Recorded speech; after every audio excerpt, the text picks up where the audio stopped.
Good evening. My name is Catherine All, and on behalf of the League of Women Voters of Kitsap, I want to welcome you to the North Kitsap Board Directors District 4 Virtual Candidate Forum.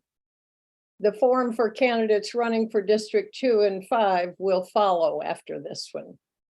The League of Women Voters is a nonpartisan organization that doesn't support or oppose political parties or candidates. But we do have a basic belief that our form of government depends upon the informed and active participation of its citizens, which is why we try and do these forums every year to help educate the voters. The candidates, in order they will be on the ballot in the primary election, are Beverly Godfrey, Adam Salazar, Terri Schumacher, Bill Longworth, and Teresa Case. And the rules, just so the public know, you will all have been given 1.5 minutes to make an opening statement, and then I will ask questions that have been submitted by the public, and candidates will have 1 minute to respond to each question. And then at the end of the forum, each candidate will have 1.5 minutes to make a closing statements.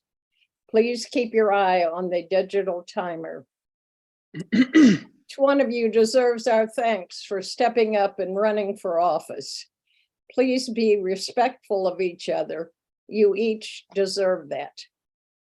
Okay, let's get started. We'll begin with our opening statements. And Beverly, you get to go first. All right. Hey, the reason I'm running for our school board is because I'm passionate about finding ways to help all kids succeed now and in the future. Parents send their kids to school to make friends, show respect for everyone, and learn the basic academic subjects, reading, writing, math, science, geography, history, and learn how to apply them, what they learn, to the real world. Some kids come with special needs, and we should strive to provide accommodations for them. We need to stop adding more and more topics to the teacher's plate. Over the years that I've been teaching, I have heard many teachers say, "It's June and I still haven't had enough time to teach all the math concepts." Well, those kids didn't get any geometry that year, or they complained they couldn't get to the science lessons. So once again, those kids didn't get any physical science lessons. The school board is a team of public servants who represent our community. And as a board member, I will listen and help make decisions that will be best for families and students. Okay, thank you. Adam. Hi, Adam Salazar. I'm running for school board because I wanted to help our community to navigate the difficult conversations that our society is facing today. I want to do that with reason, great consideration, even-mindedness, and try to take some of the temperature out of the divisiveness in our culture by listening to people and recognizing that we all want the best outcomes for our kids, even if we may disagree about how to achieve them. Some of the challenges our kids are facing today, we could not have previously imagined. Rates of anxiety and self-harm have increased at unprecedented rates since 2009. There's a precipitous rise in the students' own sense of their own fragility, and combined with the challenges of the COVID-19 pandemic, this generation unfortunately is graduating and beginning adulthood more unprepared for adulthood than any in modern history.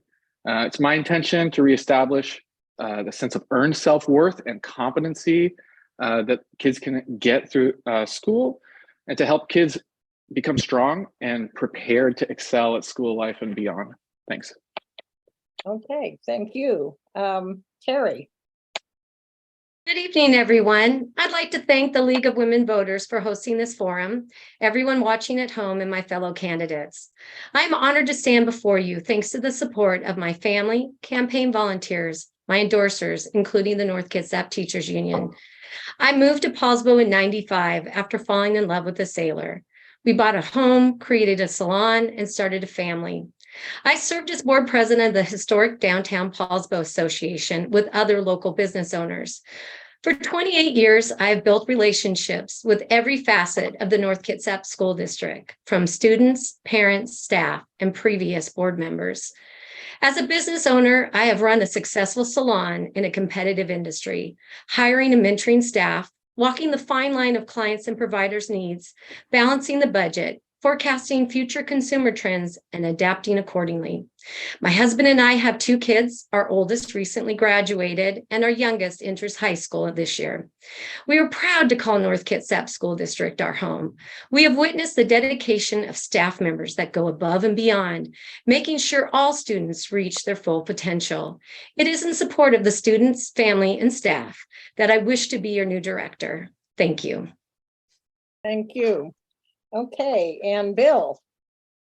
Good evening. I am Bill Longworth. I am running for school board because I have 2 kids in elementary school, part of the North Kitsap Options program. And I am concerned that the community is not being heard by the board and the superintendent. And as well as they're not transparent in how decisions are made and engaging the public prior to the decisions being made. Moved up here in 2016 after retiring from the Navy as a senior chief petty officer. In my naval career, I have extensive experience in leading as well as being parts of teams in very challenging situations and making critical decisions that have vast impacts, both to individuals as well as larger groups. I definitely want to listen to the community.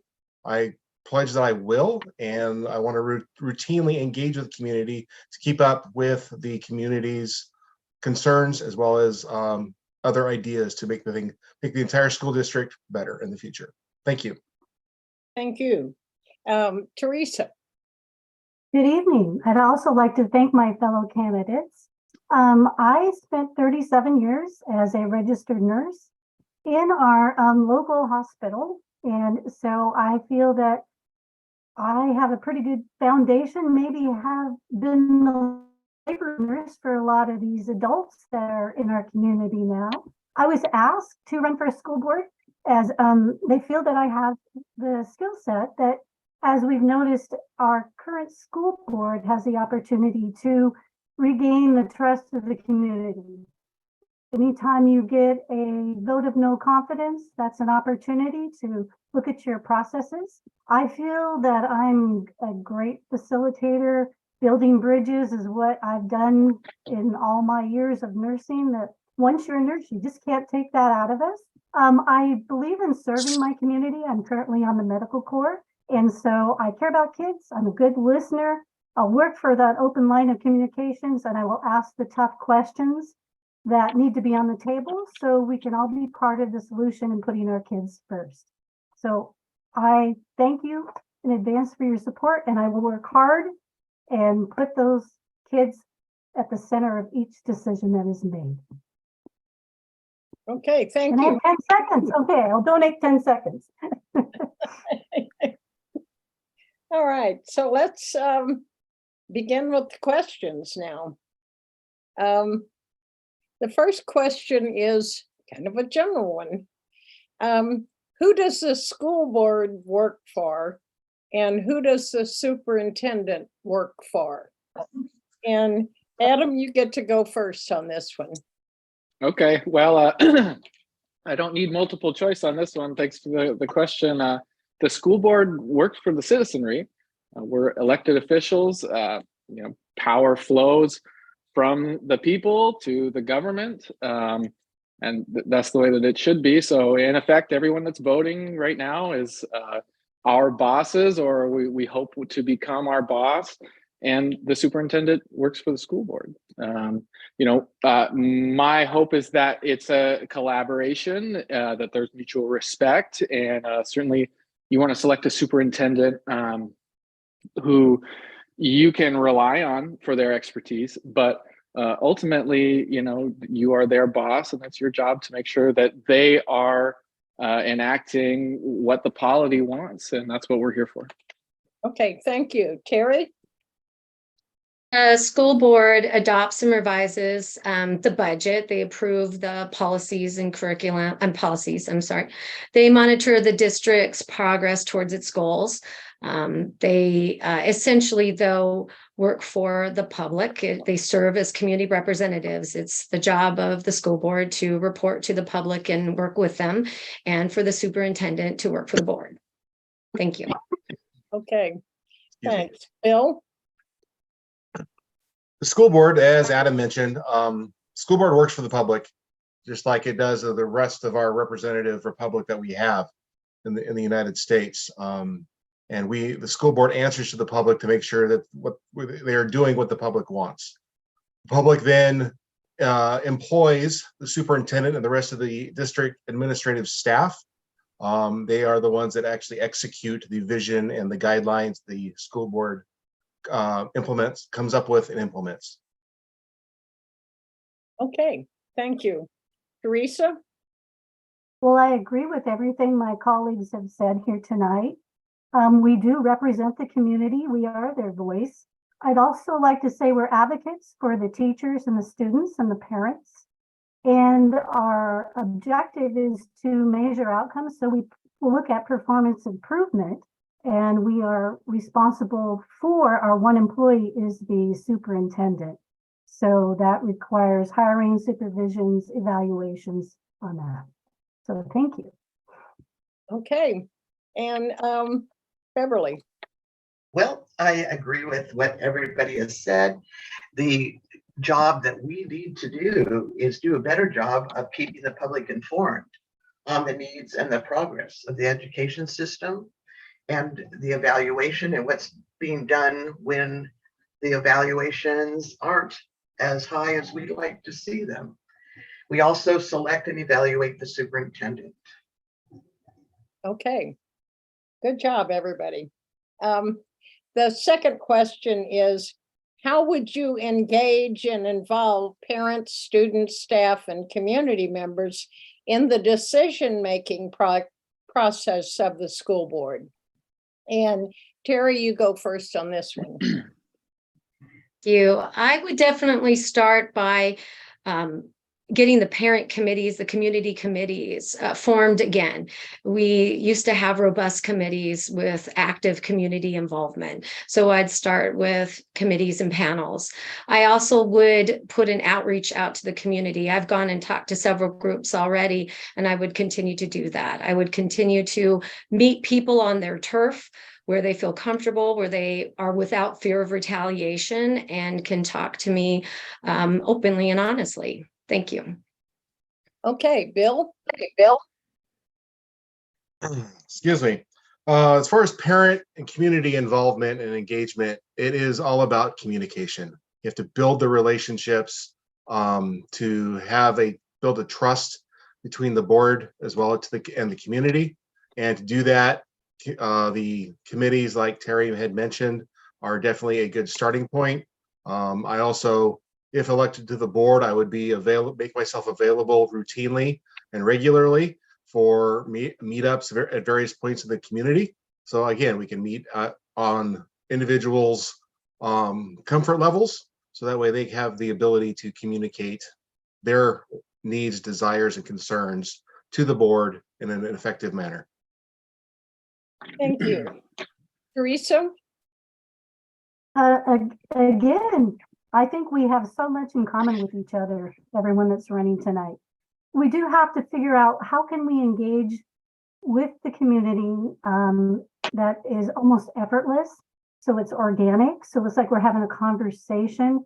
And so that means being available where they are. Parents maybe will stop in and have coffee, or after school, I don't know, before school, where you need to be creative, or something as simple as, I had a hard time trying to find activity from board meetings and etc. So how can we be very transparent and use social media in a good way to be part of a solution and pull us together? So I'm all about asking them too, what can we do? Putting a poll out there.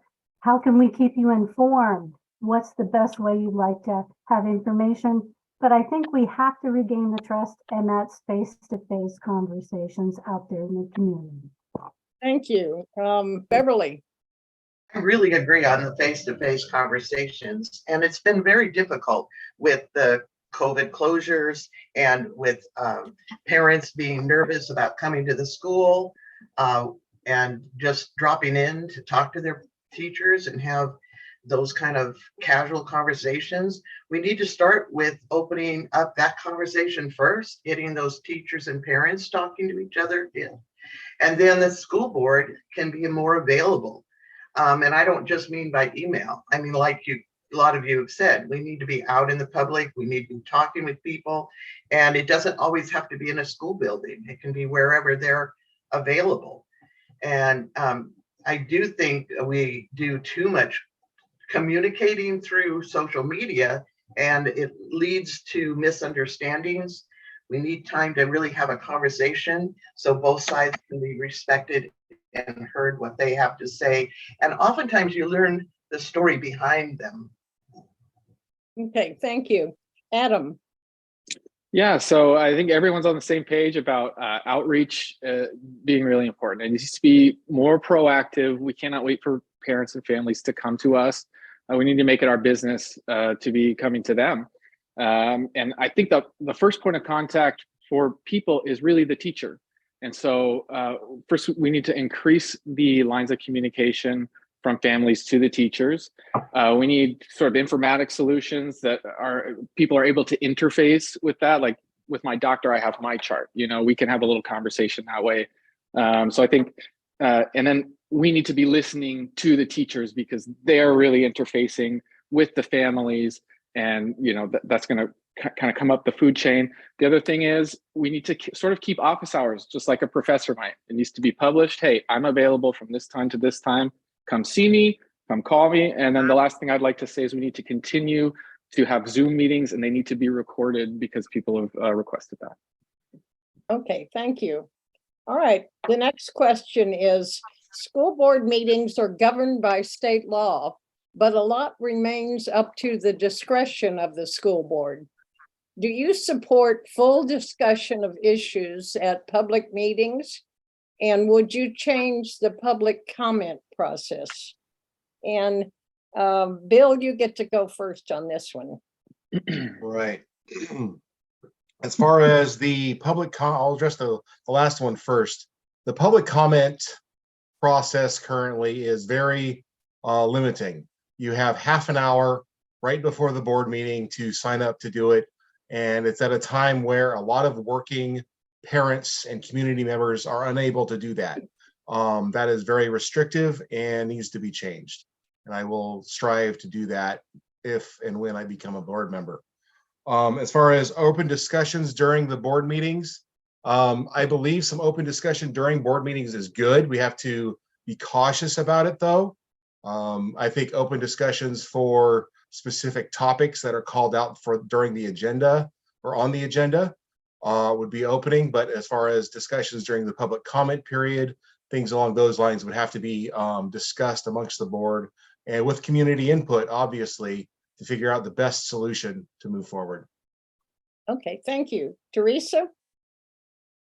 I agree that we need to facilitate more open access to having people share with the board what their issues are. We need to figure out how we can do that so it's not a barrier trying to be at a certain time to submit a certain question in advance. So I also understand there's privacy laws, that not everything that the school board candidates, we're candidates, but if we're on the board, we have to talk about some people issues sometimes, and we have to respect their privacy. So as long as we're not violating any privacy laws, I think we need to push out more information to get more input so they can be part of a solution. Because if we don't have all the puzzle pieces, I'm left to kind of figure out, and I'm going to maybe come away with a different idea. So I'm all about transparency, getting access, and like we've all said, please knock down the barriers so the people can communicate openly and we can restore trust and collaboration with our district. Okay, Beverly? I agree with what Bill was saying about how we need to have more time for public comment to a school board meeting. Most districts in this area have the sign up period open for 24 hours before the school board meeting. And that seems reasonable to me, especially since it's all done electronically now. Also, I do think that we need to not necessarily repeat or comment. In fact, I don't even think we can comment when people come before the board to talk. We need to let them say what they have to say. They only have a few minutes to do that. And there are going to be some issues that need to be discussed, like Teresa said, like personnel that you don't do publicly. But when there's decisions to be made that the public can have some input on, committees are a great way to get started on doing that. Okay. Adam? Yeah, I agree with a lot of what my peers are talking about. I think the 24-hour period is kind of a no-brainer in terms of signing up to take part in these. I think, you know, some of these school board meetings, there's a lot of procedural things that need to kind of get done. Some of it is, you know, seemingly mundane, and some of it is, you know, kind of really important to keep a pace with. I think it might be a good idea to sort of designate certain meetings when we know that there's going to be, you know, a public interaction with, you know, people that are going to feel strongly about some things. Set up certain meetings that we know, hey, this is going to be more of an open forum. We'll make it longer. We'll make it more accessible. And then we can kind of handle the housekeeping at the other meetings. Okay. Terri? Thank you. Public comment is set up to be not a monologue. It's not set up to be a dialogue, a discussion with more people on the board. So my conflict with it right now is the fact that we limit it to 10 minutes. I'm sorry, to 10 speakers. But when we want to address something with the board, when something's truly wrong, they should be able to come to the board. There should be as much discussion that's necessary to address the issues that are coming forward. And for some people, we need to keep in mind, and I'm sure all of us are aware of it right now, public speaking is very difficult. It's intimidating, especially for our non-English speakers, to come in front of a board. And if that's the only place you have to address your issues, speaking in front of the board is, it's not a place that a lot of people feel comfortable. So we need to make an invitation for people to talk to the board and discuss their issues at length. Thank you. Okay. All right. The next question is, what strategies would you employ to foster a positive and inclusive school climate where diversity is celebrated and students feel safe and respected?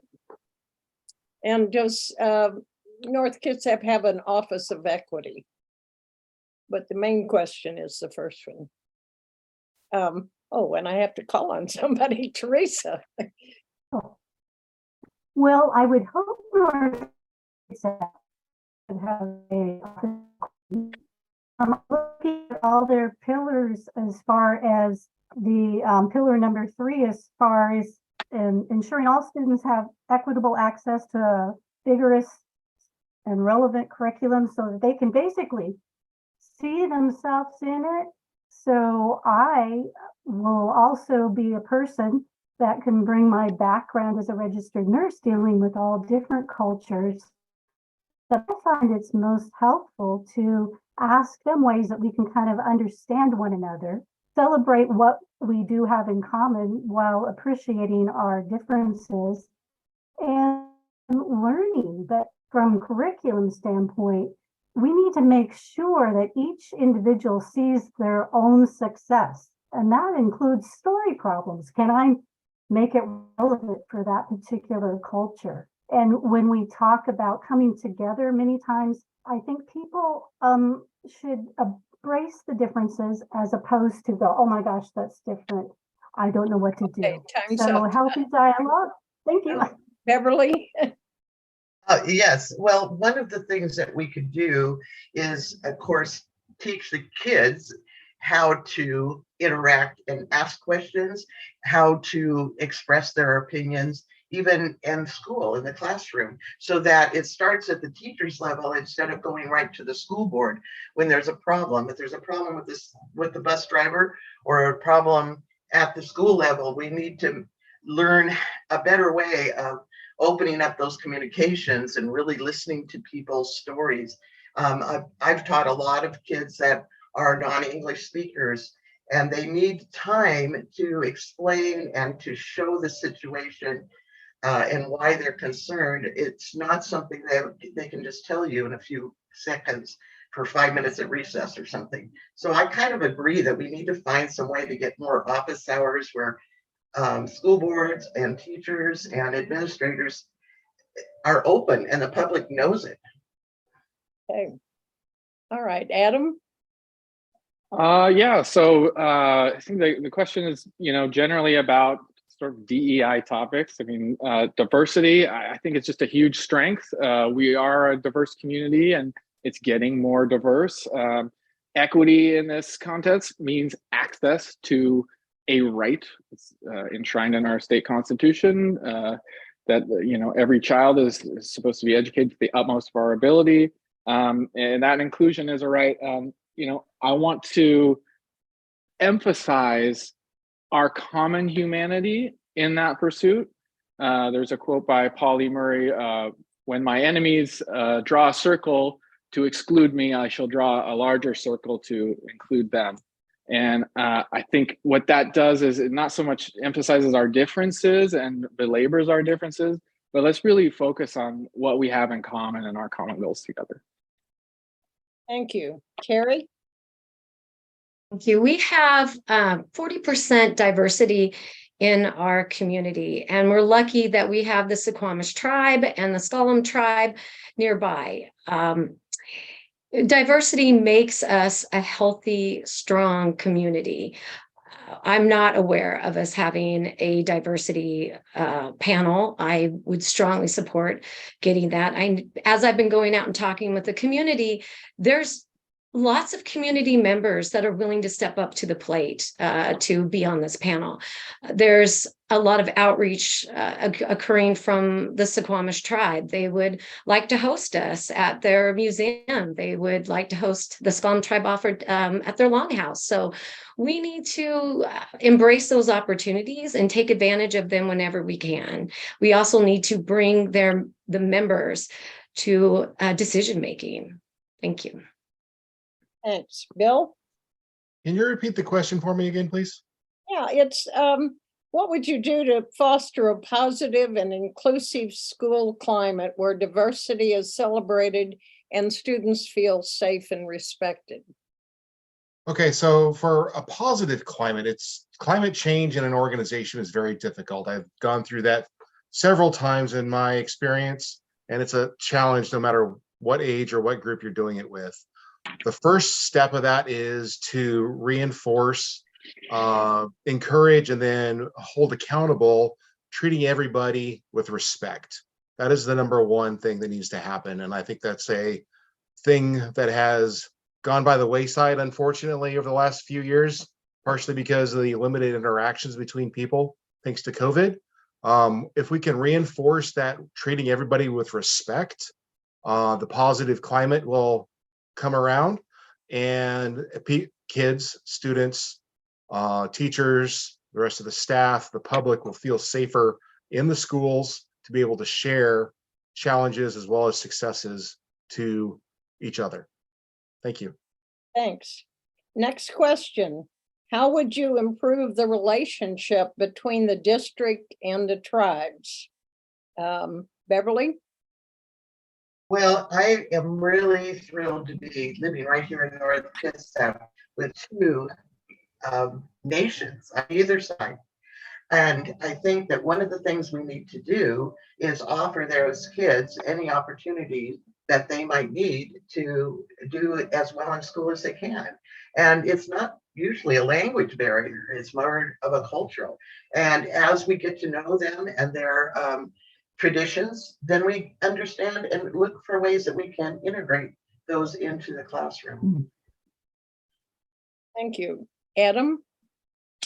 Yeah, well, representation is hugely beneficial. Anytime you have, a huge presence like the tribe, that are, such a landmark in this area, they have to have seats at the table.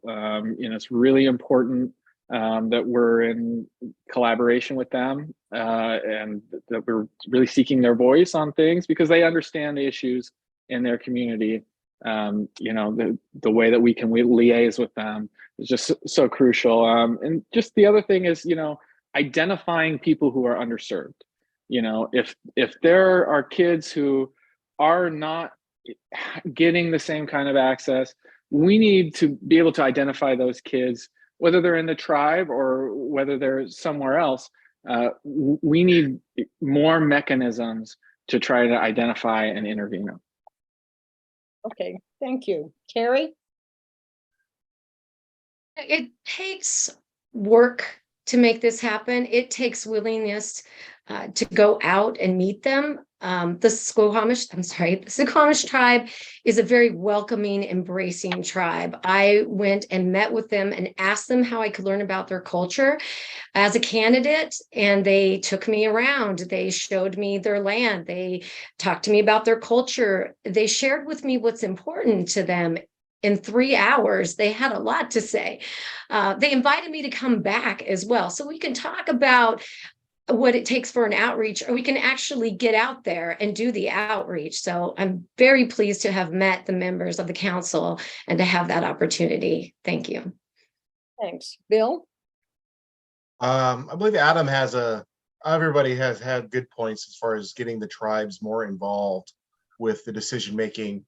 They have a unique perspective of their own cultures that then those of us that are outside of those cultures can learn about through the working with them, the team building and aspects to come up with the decisions that benefit not only the tribes but us, the rest of the community as well, because I believe there is a lack of good engagement with the local tribes as far as the teaching of their history from their point of view, not just the European point of view with the people coming into the area.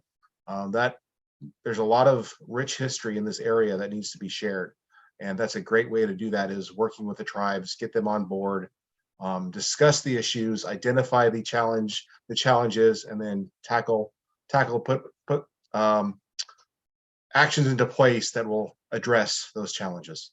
Okay, and Teresa? I would agree with everything that my colleagues have said. I've had the privilege many years ago, back in the 80s, of working in the Sklallam tribe as my public health rotation for PLU. And you cannot go wrong by putting yourself out there, being vulnerable yourself, saying, I don't have the solutions, but please guide me. What can we do to support your community, your students, your tribe?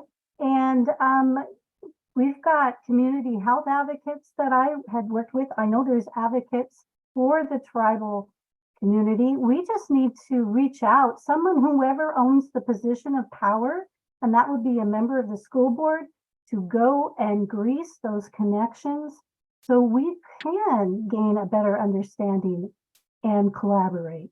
So it would be an honor and a privilege for me to go work with the tribes again. Thank you. Okay, next question, and this is almost a yes or no answer, but you can say more if you want. Should the school board meetings be recorded and posted on the website? Adam?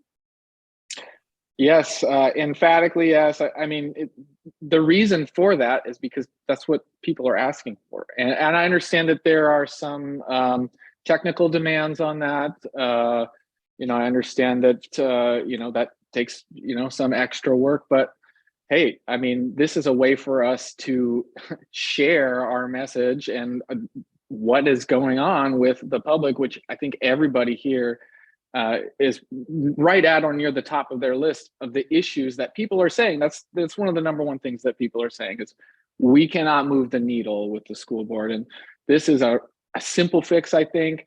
One of the good things that have come out of COVID is that we've advanced our outreach in that way with Zoom, and they should be recorded. It's a no-brainer. Okay, Terri? We used to record them, so we need to get back to recording them. We see how easy it is to record this Zoom meeting today. So thank you, BCAP and the League for recording this.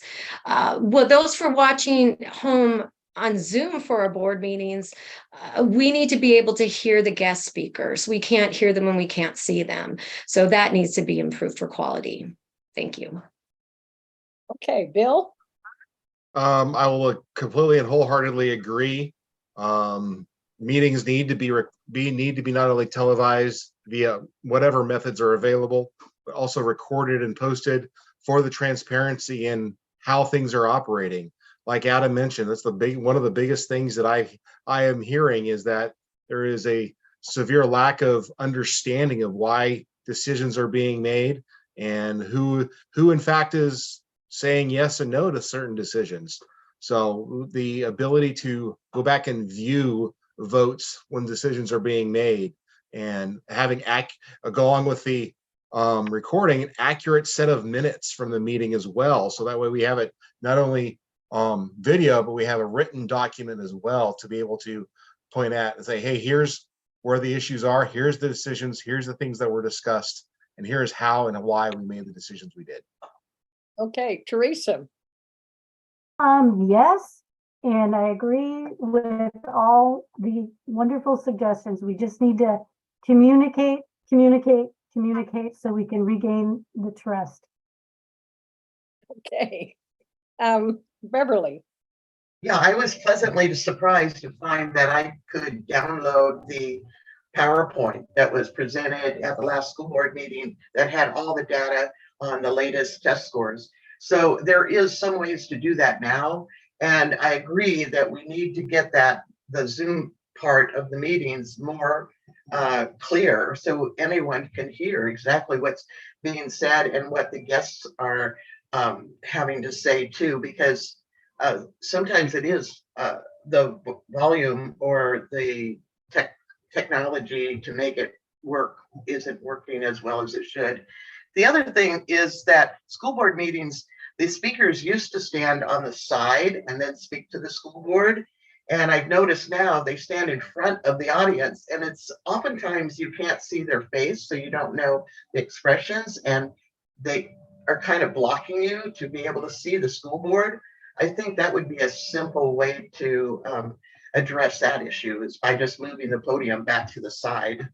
Okay, thanks. All right, next question.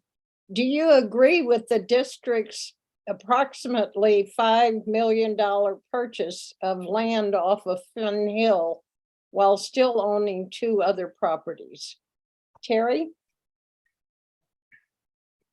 I don't understand why we purchased this property. So without full understanding, I find it difficult to support. Thank you. Okay, Bill? Understanding that the other land that the district currently has needs to be redeveloped in some way in order to make it more useful for the district, as well as the future growth of the North Kitsap community is mainly going to be in the community of Paulsbo, the greater Paulsbo area, on the west side over here. It's going to be, I can understand why they would want to make the purchase now versus in the future. It costs less. They can want better ideas for plans, long-term plans, things along those lines. But I think the ability to redevelop the schools that they already have that are not being used currently needs to take a higher priority over building something new on the new land now. Okay, Teresa? Well, I'm going to have to say I don't have all the puzzle pieces, all the information needed to make an informed decision on this. So I would have to do some due diligence and research. I would think that, like they said, there trying to be planful of the future for future generations. But again, I am unable to make a comment until I would dig further information. Okay, thanks. Beverly? Well, I understand Pearson needs to be replaced. It's just not big enough and it's not modern enough to handle the electronics that are needed now. So they're going to have to build something. And I don't have all the statistics of why they bought that specific property, but I do know that's where the growth is in the Paul downtown area. Okay, and Adam? Yeah, thanks everyone for allowing me to show my what I don't know as well. I think that's really important to be honest about it. I don't have a great grasp of that situation, but just from hearing what people are saying, I know that rehabilitating old buildings, sort of as Beverly said, that can be prohibitively costly as well. There's an opportunity cost. We have needs right now. We have budget constraints right now. So there is an opportunity cost to buying that land. But if I was to advise anybody, what's a great investment, especially in this area, it's not going to be depreciating. The cost of doing business is only going up, I think, as Bill said. So I think that's a sound long-term strategy. And we are going to have to accommodate, I think, quite a lot more population growth. So we better get ready for it. Okay. And this is sort of associated, but not quite. Do you support the current board approving placing a bond on the February ballot, or should a newly elected board approve it for the February or April ballot? Bill? I believe the current board probably has the best information as far as the historical information to figure out what is needed for the money to help run the district. I also believe that a new board, the new members on it, would give a fresh look at those numbers as well and try to maybe balance the budget a little bit better. Based on the numbers that I've seen here recently, of historical spending and how much deficit spending we've been doing, the district has been doing, I see 2, maybe 3 years before, unless major changes happen, before the district has to declare bankruptcy. And that's very scary for me, because that means the state would then come in and run the district, taking the control out of the local community and back to the state level. So I think there needs to be a balance between the old board and the new board to be able to make the best decision possible. Okay, Teresa. Well, like anything political, the timing is a challenge. So I would say that I would trust the current board. They made the best decision given the timeline that they had. Recognizing whenever you are new to the board, I'll just speak to myself, there is a huge learning curve.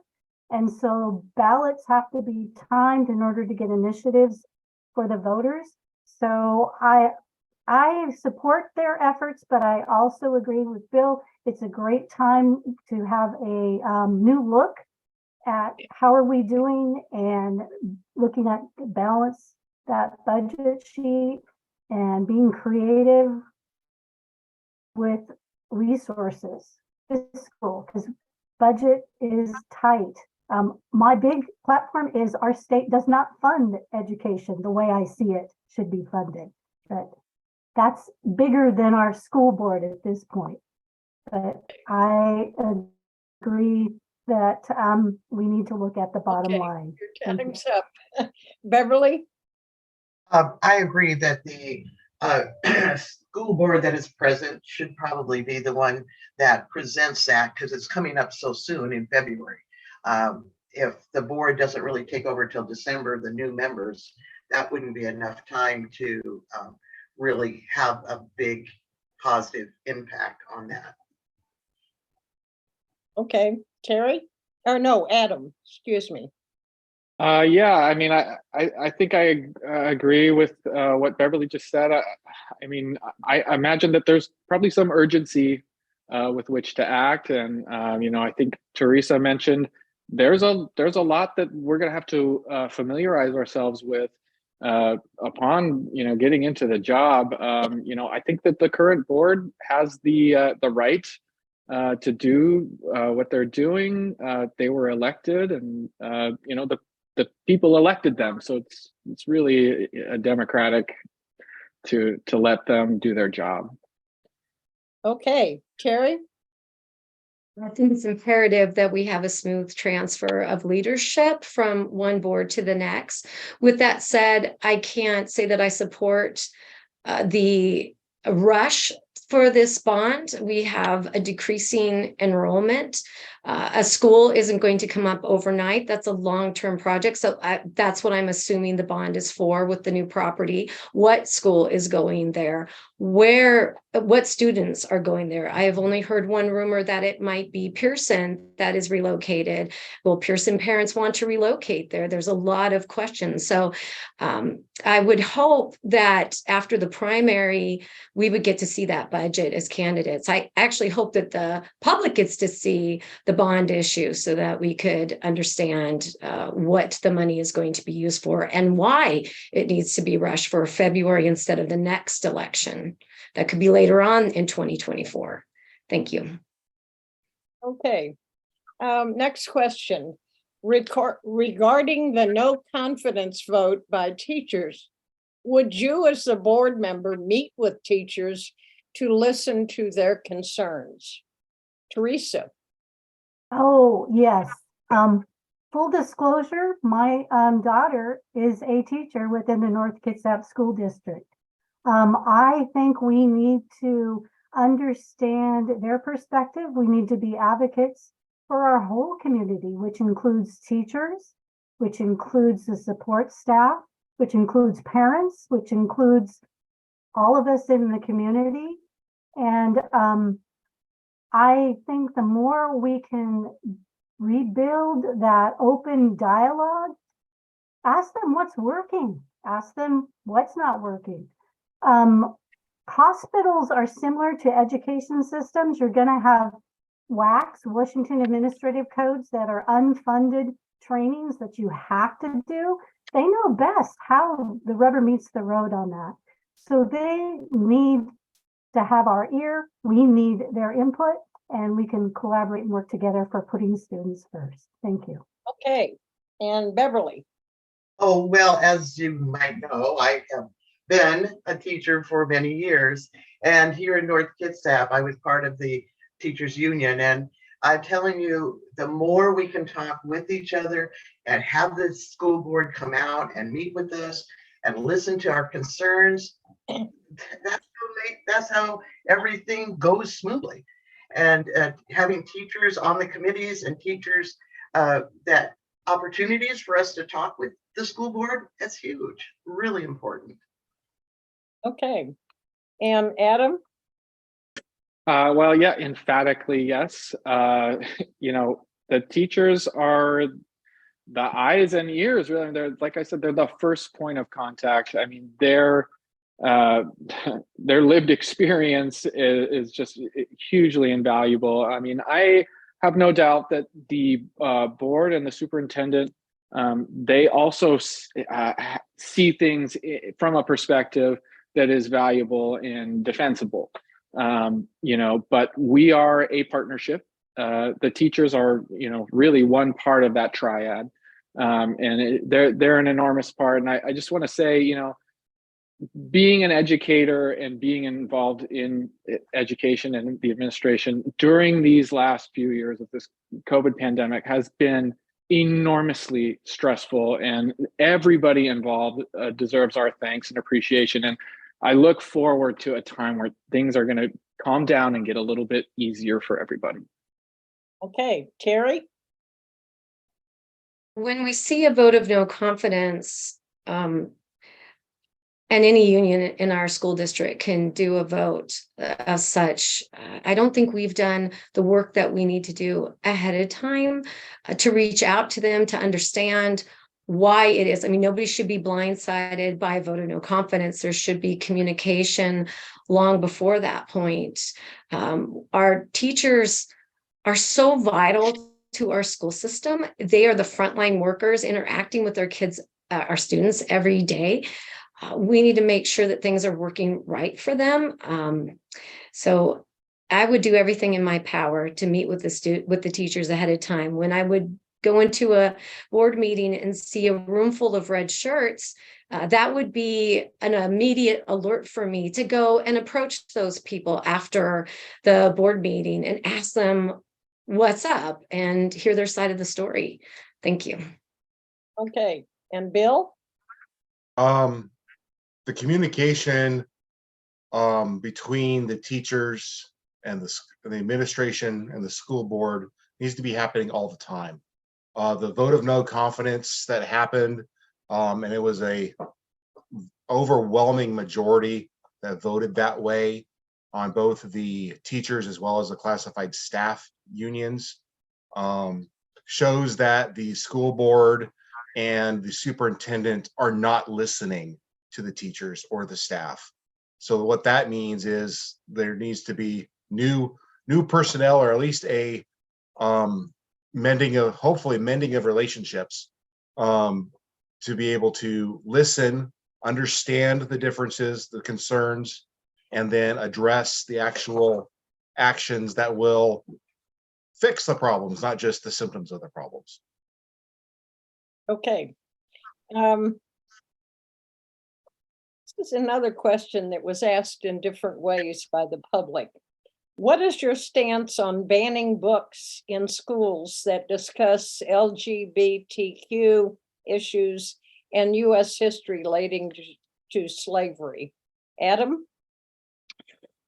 Well, that is a very fraught topic. It needs to be handled very delicately. Suffice to say that nobody in America is in favor of having every kind of book that you can get your hands on in a school library. When folks say, hey, I'm against banning books, well, you are for banning some books. It's just, which books are you for banning? Nobody wants Mein Kampf in the library. So I think we need to sort of have standards for what's age appropriate. I think it's always age appropriate for kids to know that there are LGBTQ people and that they have experiences and that they're having real human experiences that you can relate to. In regards to anything graphic, I would think that most people, most normal, your average person might draw the line there. So. Okay. Terri? When I was an elementary school student, I had bright freckles across my face. I had stringy hair, and I was very poor with clothes that I rotated through the week. I got harassed horribly at school. I cried all the time. And one day, the librarian handed me a book called Freckle Juice by Judy Blume, who was a banned author at one time. And that book saved my life. That book made me feel that there are people like me, that I wasn't alone, that I could relate to. And that's what we want to make sure teachers, staff members, everyone within the school has the power to select a book, hand that book to a student that needs it, and give them validation and how they feel. So we need to make sure that the people within school can pick the books that help their students. Thank you. Thanks. Bill? I believe books need to be age appropriate for whatever topic there may be. Books are very powerful. Kids as well as adults all learn in different ways.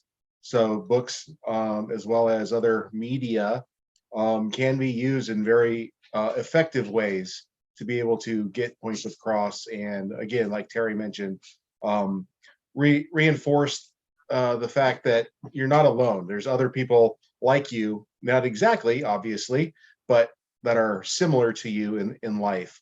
And bringing that ability to have that confidence, inspiring document or media is important.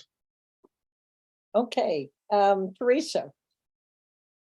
I think it's a slippery slope when you try to ban books. I think public education is supposed to develop critical thinkers. It has to be age appropriate. And we also have to provide an environment where every child feels validated. And as far as history, history isn't pretty. We have to learn from it. We have to acknowledge that there were problems, but we can't just sterilize and only teach certain things.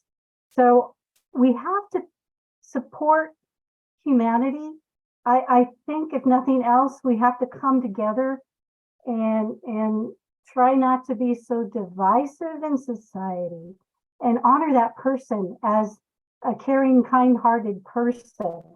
They may dress differently, they may identify differently, but what do we have in common so we can celebrate their success? Okay. Beverly? I agree with Adam that it's a very difficult situation to talk about, but there are books that are age appropriate. The concern I have is not that the book's available in the library, but if we put them out on display and we read them out loud to a captive audience at school, I don't think that's fair. Okay. All right. We're just about to the end now. That was our last question. And we're going to start with closing statements, and we'll go in the opposite order now. Teresa, you get to go first. All right, thank you. So I'm going to just make sure I read this statement that I had. So I will seek a board director position that is open-minded. I will seek to understand current issues and concerns while always conducting myself in a way that honors and supports students, faculty, and the residents within North Kitsap School District. I will also dedicate time in which to visit schools to celebrate the successes, listen to the needs, and with your vote, I want you to know that I will always put students first. I'll be inclusive, I'll be collaborative and transparent, and I care about kids. I really do. I'm a good listener, and I love to collaborate, and I don't back down from the tough questions, and I would be able to dedicate a lot of my time to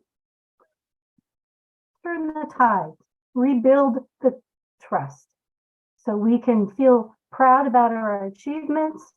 We have a lot of great people. Everybody wants to do the right thing. I believe even the school board that's presently on the seat, they want to put kids first, but there's something that has gotten in the way that the communication has broke down. So I'm all about rebuilding trust in communities and putting our kids first. Thank you so much, and thanks to my fellow colleagues. Okay, Bill. I want to thank League of Women Voters as well as the colleagues here on the forum for sharing, providing viewpoints and things along those lines. Hopefully everyone has gathered information about all the candidates, make it so that they can make a better choice. What I will say is, as a board member, I strive for more transparency. I will listen to the community, as well as provide accountability by being open, honest about at least my decisions, and hopefully inspire the rest of the board to be the same way. I will always prioritize students. They come first. The teachers are the primary means, but in which these kids get their education. But the community, parents, as well as the staff also have vital roles in doing that. And I look forward to your vote, and thank you for watching the video. Thanks. Participating. Adam? As the father of two young girls, my interest in their future is paramount. Can't be overstated. In researching about parenting and childhood, which includes authors such as clinical psychologist John Gottman, social psychologists Jonathan Haidt and Jean Twenge, and journalist Lenore Skenazy, I quickly realized that being a kid in 2023, and particularly being a girl, meant facing a world of novel challenges that many parents and teachers may not yet understand. Self-harm among young women, girls, is up 62% since 2009. and anxiety, self-reported levels of anxiety is up 92% in both boys and girls. To confront the data is to realize that good intentions and bad ideas are critically impacting our kids, making them less resilient, less capable, and more depressed than any time in modern history. It's time to repair the culture in our public spaces and institutions. A school is a place for kids to become empowered, to test themselves, become resilient, be curious and open-minded, engage with difficult subjects, make face-to-face connections, seek guidance, become who they didn't know they could be, and to be shown their greatest opportunities. Cell phone distraction, the pressure of social media, depression, political polarization, censoriousness, a lack of opportunity to excel, and unfortunately, the threat of danger at school is shrinking that potential for too many of our kids. Okay, Terri, did I skip over you or have you made your closing statement? I haven't made it yet. I'll go. Okay, go. You were supposed to be before Adam, but I wish to thank the League of Women Voters again for giving me this opportunity tonight. Public school has opened so many doors for my family and for me. With the advantage of trade school, I raised myself up from poverty to security. I provide for my family and created a pathway of success for dozens of employees over the years. Vocational school can be the right fit for many of our students, and we should encourage these options as well as military service in college. My goal is to continue giving back to our schools, to help all students and parents get the best education possible, and for our staff to love coming to work each day. One of our elementary school principals had a mission statement. Every day is going to be a great day for all that walk through the door. She created a culture of inclusion with an excitement of learning. She valued every individual for their unique contributions to the school. The school became a community, and the community became a family. It takes time and dedication to create an environment like this, but it is possible for every school. As a North Kitsap School District family, we had this, and I will do my part in creating this for all students. I am hardworking with a track record of following through. I have the heart for this job. I hope that I have earned your vote tonight because I wish to serve all. Please vote, and please tell your friends to vote. Thank you. thanks. Beverly? Thank you. This is a real important time for people to get out and vote because these midterm elections oftentimes don't get the attention they should. In closing, I want to highlight two things. First, public schools serves a diverse community of learners, and they require innovative solutions. We should focus on how we're similar and not emphasize the differences. Having students in my class for 2 years in a row made a huge difference in how we interacted with each other. They were respectful and generous, honest and friendly. That was the norm because we were more like a family. The parents knew me well, and casual conversations about the child's progress was natural. I knew each child's strengths, and I knew when to step back and when to give them more time to grow. Secondly, staff, along with board members, used to be responsive to parents' concerns, and they still need to be. After all, they know their children best. Access to schools has been severely restricted for health and safety reasons. So we need to come up with some new ways to have those casual, respectful conversations about children's academic progress and behavior. Inquiries from students and parents need to be addressed promptly, but teachers need time in their day set aside for that purpose. Thank you. Okay, we're out of time now. But I just want to tell all of your friends and family and neighbors, go to lwv-kitsap.org in a couple of days, and they can watch this video if they weren't able to get here tonight. And I want to say something at the end of this forum, and I've said it so many times over past forums. You all make me proud. I'm proud that you've stepped up to run. I'm proud of how you conducted yourself during this forum and how many times you agreed or a little bit disagreed, but you were respectful. Thank you so much and have a good rest of the evening. Thank you so much. Cheers.